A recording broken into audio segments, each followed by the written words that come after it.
नस्तईनुहु वनस्तगफिरुह वनऊज़ु बिल्लाहि मिन शुरूरि अनफुसिना व मिन सय्यिआति अमालिना मन यहदिहिल्लाहु फला मुदिल्ल लहु व मन युद्लिल फला हादिय लहु व अशहदु अन ला इलाहा इल्लल्लाहु वहदहु ला शरीक लहु व अशहदु अन्ना मुहम्मदन अब्दुहु व रसूलुहु या अय्युहल्लज़ीना आमनुत्तक़ुल्लाहा हक़्क़ तुक़ातिहि व ला तमूतुन्ना इल्ला व अंतुम मुस्लिमून या अय्युहन्नासुत्तक़ू रब्बकुमुल्लज़ी ख़लक़कुम मिन नफ्सिन वाहिदह व ख़लक़ मिनहा ज़ौजहा व बस्स मिनहुमा रिजालन कसीरन व निसाअ वत्तक़ुल्लाहल्लज़ी तसाअलून बिही वल अर्हम इन्नल्लाहा काना अलैकुम रक़ीबा या अय्युहल्लज़ीना आमनुत्तक़ुल्लाहा व क़ूलू क़ौलन सदीदा युस्लिह लकुम अअमालकुम व यग़फिर लकुम ज़ुनूबकुम व मन युतिइल्लाहा व रसूलहु फ़क़द फ़ाज़ फ़ौज़न अज़ीमा अम्मा बाद फ़इन्न खैरल हदीस किताबुल्लाह व खैरल हदी हदी मुहम्मदिन सल्लल्लाहु अलैहि वसल्लम व शर्रल उमूरि मुहदसातुहा व कुल्ल मुहदसतिन बिदअह व कुल्ल बिदअतिन ज़लालह व कुल्ल ज़लालतिन फिन्नार अऊज़ु बिल्लाहि मिनश शैतानिर रजीम बिस्मिल्लाहिर्रहमानिर्रहीम मन अमिला सालिहन मिन ज़करिन औ उन्सा व हुवा मुअमिनुन फलनुहयियन्नहु हयातन तय्यिबह व लनजज़ियन्नहुम अजरहुम बिअहसनि मा कानू यअमलून। आया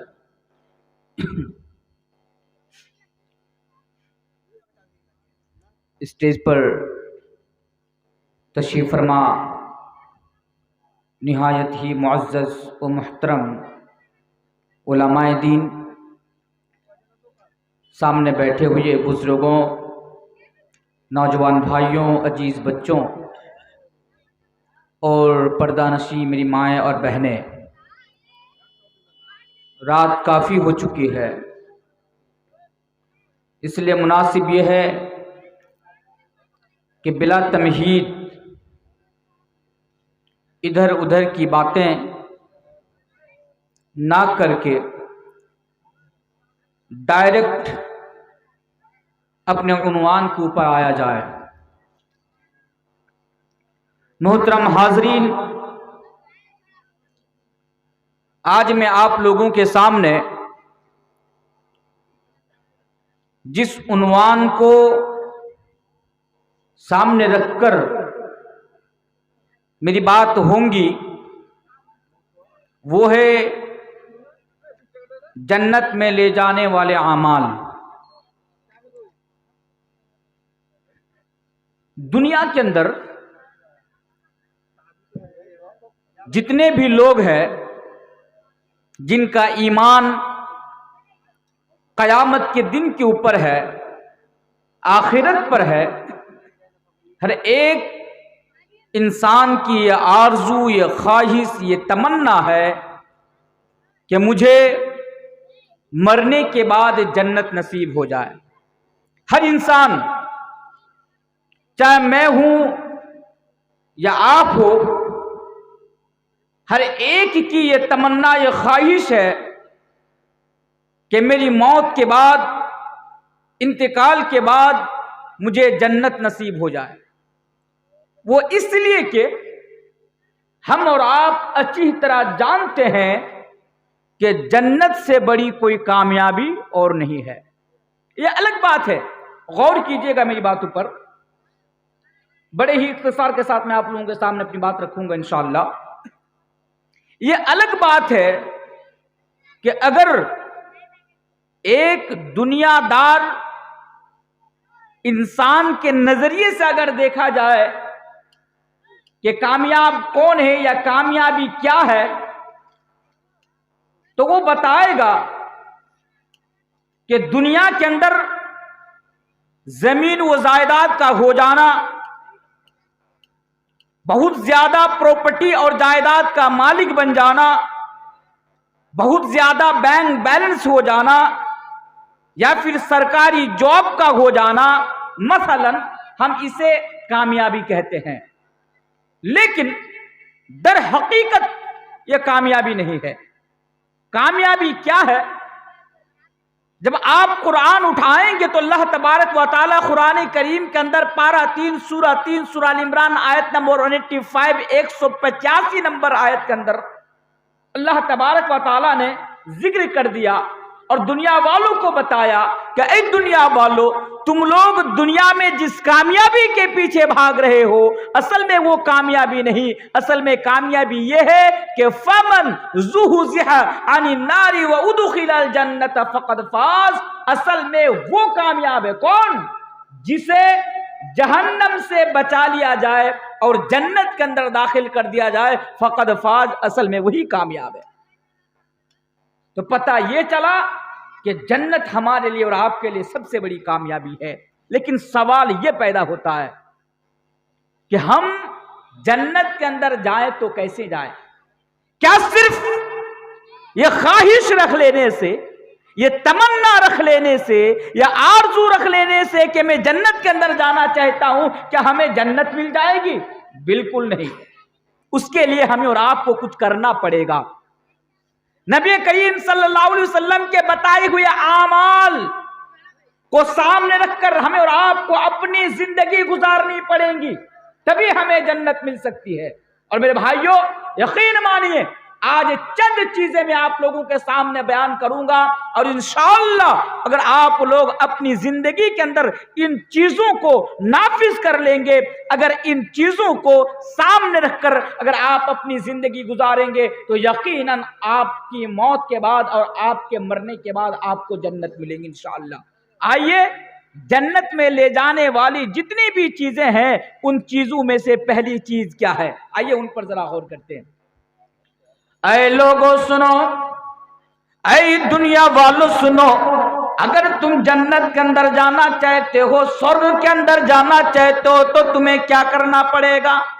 पहली चीज शहादत अल्लाह इलाहा इल्लल्लाह व अन्ना मुहम्मदर रसूलुल्लाह। और लोगों, तुम्हें सबसे पहले ये गवाही देनी पड़ेगी, इस बात का इकरार करना पड़ेगा कि शहादत अल्लाह इलाहा इल्लल्लाह, क्या लोगों अल्लाह के अलावा कोई माबूद नहीं, व अन्ना मुहम्मदर रसूलुल्लाह, और नबी करीम और मोहम्मद सल्लल्लाहु अलैहि वसल्लम अल्लाह के रसूल है। तो पता ये चला कि जन्नत में जाने के लिए सबसे पहले हमें ईमान लेकर आना पड़ेगा, अल्लाह को एक एक कहकर तस्लीम करना पड़ेगा और मुहम्मदुर रसूलुल्लाह सल्लल्लाहु अलैहि वसल्लम को नबी कहकर मानना पड़ेगा, तभी हम जन्नत के अंदर जा सकते हैं। लेकिन यहां पर यह भी सवाल पैदा हो रहा है, अगर कोई सिर्फ अल्लाह को माने, रसूल को ना माने, तो क्या वो जन्नत के अंदर जा सकता है? जैसा कि आज मुसलमानों के अंदर एक फिरका ऐसा भी पाया जाता है जो खुद को अहले कुरान कहता है। उन लोगों का कहना है कि हम सिर्फ कुरान को मानेंगे, हम सिर्फ अल्लाह को मानेंगे, हम नबी को नहीं मानेंगे। और लोगों सुनो, जन्नत में जाने के लिए दोनों चीज जरूरी है, दोनों चीज शर्त है। पहली चीज, आपको एक अल्लाह कहकर आपको तस्लीम करना पड़ेगा, और दूसरी चीज आपको रिसालत का भी इकरार करना पड़ेगा, यानी आपको इस्लाम कबूल करना पड़ेगा। और आगे आइए जल्दी जल्दी बताऊं। और लोगों याद रखो, हमारे सामने ये बताया जाता है कि कौन जन्नत में जाएगा और कौन जहन्नम में जाएगा, किसी को मालूम नहीं। चलिए कुछ हद तक तो मैं आपके साथ में सहमत हूं, लेकिन मेरे भाइयों मुझे भी मालूम है मौलवी तनवीर को भी मालूम है कौन जन्नत में जाएगा और कौन जहन्नम में जाएगा, ये अल्लाह के अलावा कोई नहीं जानता। लेकिन हाँ, इस बात को आप अपने जहन के अंदर फिट कर लीजिए कि अगर जन्नत के अंदर जाना चाहते हैं तो ये शर्त है कि आपको इस्लाम को मानना पड़ेगा। हाँ मेरे भाइयों, अगर कोई इंसान इस्लाम को नहीं मानता, अगर वो ईमान नहीं रखता, तो ऐसा इंसान कभी भी जन्नत के अंदर जा नहीं सकता। ये भी सुनते जाओ, रब करीम कुरान करीम के अंदर बयान फरमाता है कि वमन इस्लाम दीनन फलन युक़बल मिन्हु फिल आखिरति मिनल खासिरीन। ओ लोगों, कल कयाम जो भी दुनिया से इस्लाम कर कोई और मजहब के सामने तो उसके मार दिया, उसका मजहब उसके मुंह पर मार दिया जाएगा, यानी कबूल नहीं किया जाएगा। तो पता क्या चला? पहली चीज, जन्नत में जाने के लिए सबसे पहले अल्लाह को और रसूल को मानना पड़ेगा, इस्लाम को मानना पड़ेगा। इसके बगैर कोई स्वर्ग के अंदर नहीं जा सकता, कोई जन्नत के अंदर नहीं जा सकता। अच्छा, और एक चीज आपको मालूम है, अल्लाह तबारक व तआला कुरान करीम के अंदर एक जगह बयान फरमाता है, वो क्या? जरा आयत पर जरा गौर कीजिए। इन्नल्लज़ीना कफरू व मातू व हुम कुफ्फार फलन युक़बल मिन अहदिहिम मिलुल अर्दि ज़हबा। कितनी बड़ी बात कही गई।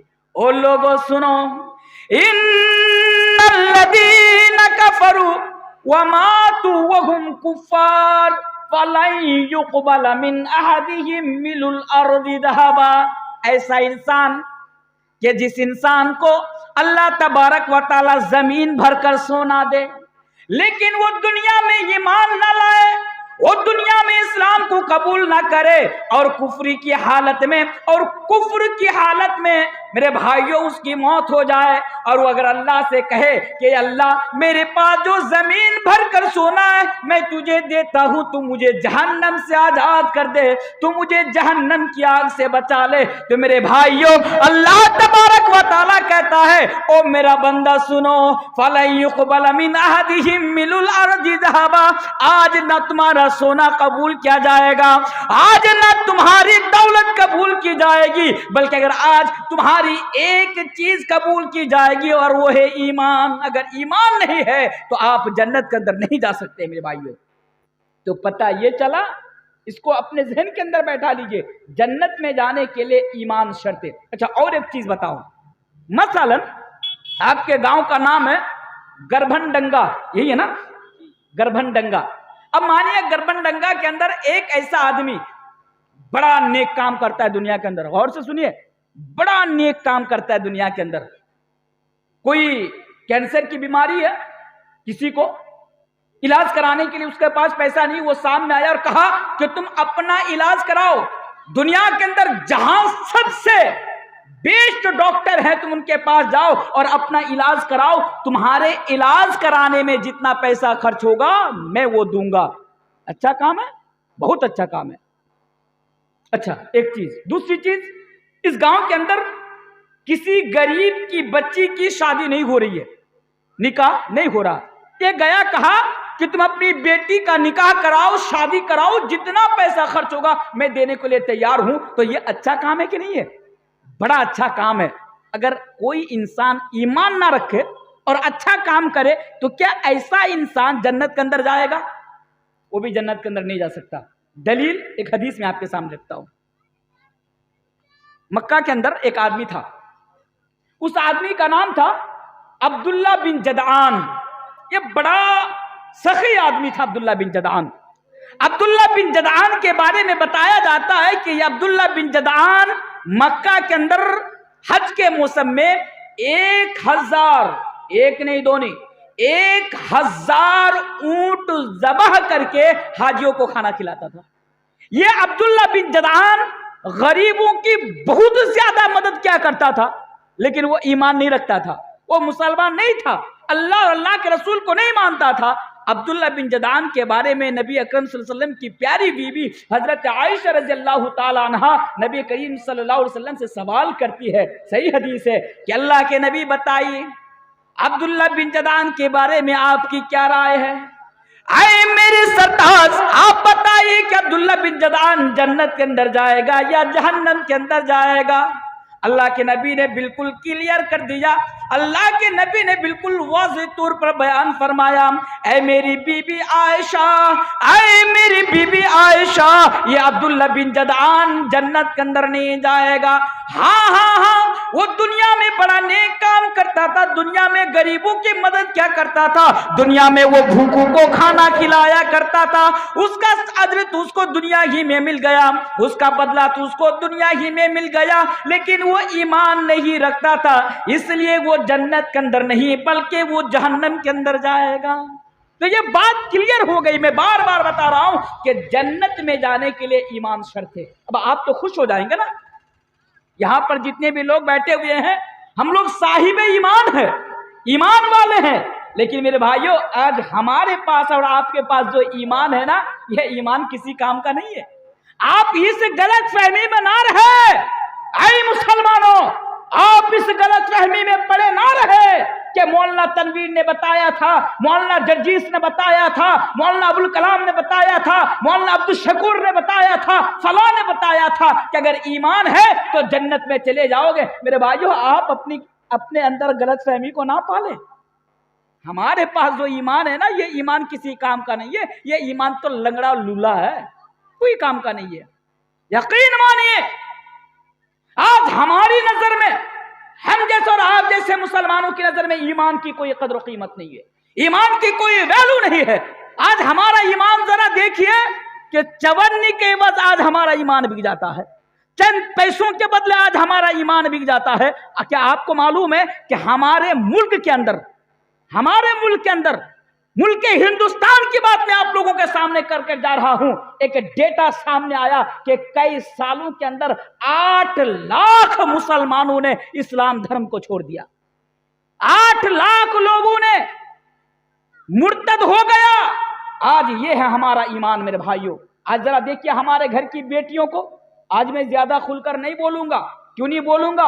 इसलिए नहीं बोलूंगा कि जब मैं बोलता हूं मेरे बारे में इल्जाम लगा दिया जाता है। सिर्फ इल्जाम नहीं लगाया जाता है, न्यूज चैनल उठाकर देखिए, एबीपी न्यूज ने न्यूज चलाया, न्यूज नेशन ने मेरे खिलाफ न्यूज चलाया, आज भी वो वीडियो मेरे मोबाइल के अंदर मौजूद है, आप भी जाकर देख सकते हैं कि ये देखो मौलाना तनवीर आलम भड़काऊ भाषण देते हैं, ये देते हैं, वो देते हैं, मेरे खिलाफ आज वो लोग न्यूज चला रहे हैं। मेरे भाइयों क्यों? क्योंकि आज मैं जलसे की स्टेज से आप लोगों के सामने हक बात बोलता हूं। समझदारों के लिए इशारा काफी है। उन लोगों ने ऐलान किया, हमारा ईमान जरा देखिए, उन लोगों ने ऐलान किया, मैं नाम नहीं लूंगा, आप समझ जाएंगे कि मैं बजरंग दल के लोगों की बात कर रहा हूं, क्योंकि वीडियो है, दलील है। कहा कि अगर मुसलमान घराने की बेटियों को, देखिए हम लोग मुसलमान हैं, किसी के धर्म में हम लोग इंटरफेयर नहीं करते हैं, तुम लोग अपने धर्म के हिसाब से चलो, हम लोग अपने धर्म के हिसाब से चलेंगे। हम तुम्हारा धर्म की रिस्पेक्ट करेंगे, तुम हमारे धर्म की रिस्पेक्ट करो। अगर रिस्पेक्ट नहीं कर सकते हो तो कम से कम गलत मत बोलो। उन लोगों ने बाज़ाब्ता ऐलान किया, आज भी वो वीडियो सोशल मीडिया के अंदर घूम रही है, आप जाकर देख सकते हैं कि अगर मौलाना तनवीर आलम झूठ बोल रहा है, आप जाकर देखिए। कहा कि अगर किसी मुसलमान घराने की लड़की से शादी करोगे तो 5 लाख का इनाम दिया जाएगा, इतना लाख का इनाम दिया जाएगा। खैर उन लोगों को लेकर मुझे कोई अफसोस नहीं है, उन लोगों को लेकर मुझे कोई फर्क नहीं पड़ता। ऐलान लगाने वाले, ऐलान करने वाले, कहने वाले, चीखने वाले, चिल्लाने वाले चिल्लाते रहेंगे, लेकिन अफसोस की बात तो यह है कि आज हमारी बेटियां आज मुसलमान इस्लाम धर्म को छोड़कर आज दूसरे धर्म के अंदर जा रहे हैं, प्यार के मोहब्बत में जाल में फंसकर, मोहब्बत के जाल में फंसकर आज गैरों के साथ भाग रही है। मेरे भाइयों इससे बड़ी अफसोस की बात क्या है? इसलिए मैं बता रहा हूं कि आज हमारी नजर में ईमान की अहमियत कुछ नहीं है। मुसलमानों, ईमान की अहमियत को समझो, ईमान की अहमियत और ईमान की वैल्यू को समझो कि ईमान की वैल्यू और ईमान की कदर कीमत क्या है।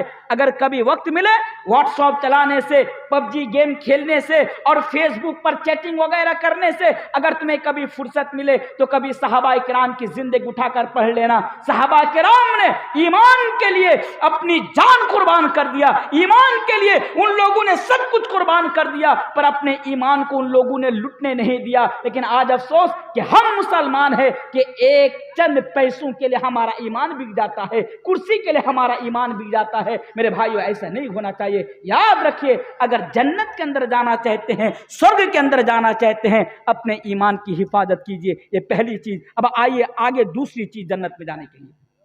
सिर्फ ईमान काफी नहीं है, आपको अच्छा काम भी करना पड़ेगा जन्नत में जाने के लिए। आपको नेक आमाल भी करना पड़ेगा जन्नत में जाने के लिए। जरा देखिए अल्लाह तबारक व तआला कुरान करीम के अंदर क्या बयान फरमाता है। ऐ मुसलमानों सुनो, ए ईमान वालों सुनो, अगर तुम ईमान लाए हुए लोग हो तो सुनो। अल्लाह फरमाता है वल्लदीना आमनु व अमिलुस सोलिहाति उलाइका अस्हाबुल जन्नह हुम फीहा खालिदून। ऐ लोगो, अगर तुम जन्नत के अंदर जाना चाहते हो तो ईमान ले आने के बाद तुम नेक आमाल करो, तुम अच्छा आमाल करो, तुम अमल सोलिह करो। हाँ मेरे भाइयों, उसी तरह दूसरी जगह पर अल्लाह तबारक व तआला बयान फरमाता है इन्नल लदीना आमनु व अमिलुस सोलिहाति कानत लहुम जन्नातुल फिरदौस नुजुला। वो लोग, जो लोग ईमान ले आए और ईमान ले आने के बाद जो अमल सोले करे, जो अच्छा काम करे, अच्छा अमल करे, यही वो लोग हैं जो जन्नत के अंदर जाएंगे। मेरे प्यारे साथियों, ईमान ले आने के बाद आपको अमल सोले करना पड़ेगा। एक पॉइंट की बात मैं आप लोगों के सामने बताकर जा रहा हूं, शायद कि आप लोगों को नींद आ रही होंगी। याद रखिएगा, बड़ी पॉइंट की बात है। कुरान करीम जब आप खोलेंगे ना, जहां पर ईमान की बात आई वहां पर अमल सोलेह की बात आई। अमल सोलेह, सिर्फ अमल की बात नहीं आई, अमल सोलेह की बात आई। आपको अमल सोलेह करना पड़ेगा ईमान लिया। अब अमल सोलेह क्या है? अमल सोलेह ऐसा अमल जो आप कर रहे हैं ना, उसके अंदर दो चीज पाई जानी चाहिए। दो चीज याद रखिएगा, दो चीज। वो दो चीज क्या है? पहली चीज कि आपके अमल के अंदर, आप जो अमल कर रहे हैं उसमें अल्लाह की खुशनुदी होनी चाहिए। आप जो काम कर रहे हैं सिर्फ अल्लाह के लिए, लोगों को दिखाने के लिए नहीं। आज होते हैं ना, बेटा कभी नमाज नहीं पढ़ता, ससुराल में गया तो अब कह रहा है कि अब तो नमाज पढ़नी पड़ेगी। ससुराल में जाकर अगर नमाज नहीं पढ़ूंगा तो सास ससुर क्या बोलेंगे। लेकिन उसे पता तक नहीं है कि किबला किधर है, उसे पता तक नहीं है कि पश्चिम किधर है। जब ससुराल में जाता है तो नमाज पढ़ने लगता है। ऐसा अमल नहीं चलेगा। ये अमल सोले नहीं है मेरे भाइयों। वो अमल, जो अमल आप कर रहे हैं सिर्फ अल्लाह की रजा के लिए, खुशनुदी के लिए, अल्लाह को राजी करने के लिए। और दूसरी चीज, जो अमल कर रहे हैं उस अमल के अंदर नबी करीम सल्लल्लाहु अलैहि वसल्लम की मुहर होनी चाहिए। अगर है ये दो चीज हैं आपके अमल के अंदर तो ये अमल सोले है। तो पता ये चला कि जन्नत में जाने के लिए ईमान और अमल सोले जरूरी है, पहली चीज। दूसरी चीज पर जरा गौर कीजिए। लोग कहते हैं यार जन्नत में जाना बड़ा मुश्किल काम है, लेकिन जब आप कुरान और हदीस पढ़ेंगे ना तो पता चलेगा कि जन्नत में जाना बड़ा आसान काम है। बस एक छोटी सी हदीस मैं आप लोगों के सामने रखता हूं। हदीस सुनिए। अल्लाह के प्यारे नबी जनाब मोहम्मदुर रसूलुल्लाह सल्लल्लाहु अलैहि वसल्लम बयान फरमाते हैं, उन लोगों सुनो जन्नत में जाना कितना आसान है। बयान फरमाया, ओ लोगों मेरी उम्मत के अंदर 70,000 लोग बगैर हिसाब व किताब के जन्नत के अंदर चले जाएंगे। अल्लाहु अकबर। 70,000, 1,000 2,000 3,000 नहीं, 70,000 आदमी। 70,000 आदमी ऐसे होंगे जिनसे हिसाब नहीं मांगा जाएगा, जिनसे हिसाब नहीं लिया जाएगा। अल्लाह कहेगा मेरा बंदा जा, तेरे लिए जन्नत का दरवाजा खोल दिया गया है, तू जन्नत के अंदर जाकर प्रवेश कर जा। 70,000 आदमी। अच्छा, अल्लाह के नबी ये बयान करके, हदीस का अल्फाज है सबऊना अल्फन बिगैर हिसाब। अल्लाह के नबी बयान करके अंदर चले गए। सहाबा आपस में डिस्कस करने लगे कि वो 70,000 आदमी कौन होंगे। कुछ देर के बाद अल्लाह के नबी वापस आए, कहा कि अरे तुम लोग क्या कर रहे हो। साहबा ने कहा कि अल्लाह के रसूल हम लोग डिस्कस कर रहे हैं। किस चीज के बारे में? कहा कि आपने जो कहा कि 70,000 आदमी बेगर हिसाब किताब के जन्नत में जाएंगे, वो लोग कौन होंगे उनके बारे में डिस्कस कर रहे हैं। तो फिर अल्लाह के प्यारे नबी ने उन लोगों का नाम नहीं लिया। ये नहीं कहा कि फला जन्नती फला जन्नती फला जन्नती फला जन्नती। अल्लाह के नबी ने उन लोगों की निशानी बयान कर दी, उन लोगों की पहचान बता दी। और अल्लाह के नबी ने बयान फरमाया हुमुल्लदीना ला यरकूना वला यस्तरकूना वला यततय्यरूना व अला रब्बिहिम यतवक्कलून। ऐ करबनडंगा के मुसलमानों, अगर तुम जन्नत के अंदर जाना चाहते हो, और मेरी माँ और बहनों अगर जन्नत के अंदर जाना चाहते हो तो ये 4 चीजें अपने अंदर पैदा कर लो। वो क्या? हुमुल्लदीना ला यरकूना वला यस्तरकूना वला यततय्यरूना व अला रब्बिहिम यतवक्कलून। के ओ लोगो, तुम लोग झाड़ फूक नहीं करवाओगी, अल्लाह के नबी पहचान बता रहे, वो लोग जो झाड़ फूक नहीं करवाते होंगे, जो ताबीज और गंडे नहीं लगवाते होंगे, और तीसरी चीज अल्लाह के नबी ने बयान फरमाया जो फाल नहीं निकालते होंगे, और चौथी चीज वो अला रब्बिहिम यतवक्कलून, जो अल्लाह पर तवक्कुल रखते होंगे, जो अल्लाह पर भरोसा रखते होंगे। ये चार चीजें छोड़ दो, बस छोड़ दो, चार चीजें अपने अंदर पैदा कर लो, तुम जन्नत के अंदर चले जाओगे, और ऐसे जन्नत के अंदर जाओगे कि तुमसे हिसाब भी नहीं मांगा जाएगा, तुमसे हिसाब भी नहीं लिया जाएगा। अच्छा, यहां पर ना एक चीज की मैं वजाहत कर दूं, फाल वला यततय्यरून, जो फाल नहीं निकालते। फाल किसे कहते मालूम है? अब मान लीजिए आप बिजनेस करते हैं, दुकानदार हैं, गरबनगा में या फिर पोवाखली में, किशनगंज में आपकी दुकान है, आप मंगल के दिन दुकान को बंद रखते हैं। किसी ने पूछा कि अच्छा भाई आप मंगल के दिन दुकान को क्यों बंद रखते हैं? तो जवाब आया कि मौलवी साहब क्या बताऊं, मंगल का दिन ना मेरे लिए मनहूस दिन है। मनहूस दिन मतलब क्योंकि मुझे हर मंगल को मुझे नुकसान होता है, मुझे लॉस होता है, इसलिए मैं मंगल के दिन दुकान को मैं बंद रखता हूं, क्योंकि मंगल का दिन मेरे लिए शुभ नहीं अशुभ है, अशुभ है। इसलिए तो यही बदशगुनी है, यही फाल है। फाल किसे कहते हैं? होता है ना, आज भी आप ये ना समझे कि मैं हवाई बातें कर रहा हूं। अल्लाह माफ करे हम जैसे मुसलमानों को, कि आज हम जैसे मुसलमानों के घर में आज भी ये तमाम के तमाम जहालत मौजूद है, आज भी ये चीजें पाई जाती है। घर के छत के ऊपर कौवा देखा, कौवा काय काय कर रहा, तो कह रहे कि देखो तुम्हारे घर में मेहमान आने वाला। अच्छा, कौवा काय काय करे तो मेहमान आने वाला बोलता है। अगर तुम्हारे घर के छत के ऊपर अगर उल्लू बैठ कर बोले, आवाज करे, तो तुम्हारे घर में किसी की मैयत होने वाली है, नऊज़ बिल्लाहि मिन ज़ालिक। ये जो तमाम किस्म की चीजें हैं ना, इसे फाल कहते हैं, और अल्लाह के नबी कहते हैं अगर आप इससे बचेंगे तो आप जन्नत के अंदर जाएंगे बगैर हिसाब किताब के। एक चीज और याद आ गई मुझे, हमारे कटिहार में, आपके किशनगंज इलाके में ऐसा होता है या नहीं होता है मुझे इल्म नहीं है, मुझे मालूम नहीं है, लेकिन हमारे कटिहार में आज भी औरतें ये काम करती हैं। आज भी ये तमाम के तमाम जहालत वहां मौजूद है। वो क्या है? एक मिसाल, एक छोटी सी मिसाल मैं आप लोगों के सामने देकर जा रहा हूं, फाल को, इस हदीस को सामने रखते हुए। देखिए, मान लीजिए 2-3 औरतें एक जगह पर जमा हो गई। वहां पर मान लीजिए एक लड़की है, एक औरत है, उसका नाम है मान लीजिए जैनब या फिर रिंकी, जो इस दौर के हिसाब से नाम हुआ करता है, रिंकी, पिंकी, मुन्नी, चुन्नी। पिंकी मान लीजिए नाम है। अब पिंकी प्रेग्नेंट है, कुछ दिनों के बाद यानी बच्चा होने वाला है, प्रेग्नेंट है, गर्भवती है। अब उनकी जो सहेलियां होती हैं वो उनको लेकर बैठ जाती हैं और बीच में बाली रख देती हैं, जिसको हम लोग अपनी भाषा में बालू या फिर रेत बोलते हैं। बीच में बाली रख देती है, और बाली रखने के बाद सर से जू